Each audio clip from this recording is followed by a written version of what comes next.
वैसे मेरा ख्याल है कि हमें यहाँ आते रहना चाहिए। यहाँ हर चीज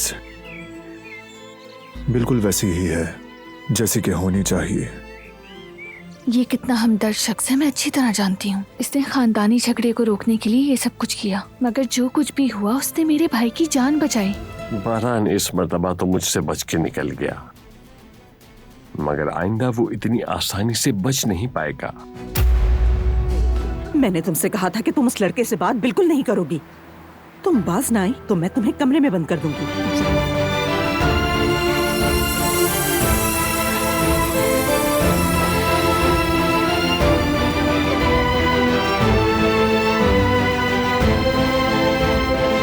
अल्लाह मुझे सब्र देना। दरअसल बिरवान खाला तुम्हें खुद जगाने आ रही थी।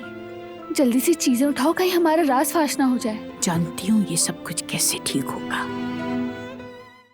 वो कहानियाँ अधूरी जो न हो सकेगी पूरी, उन्हें मैं भी क्यों सुनाऊं, उन्हें तुम भी क्यों सुनाओ।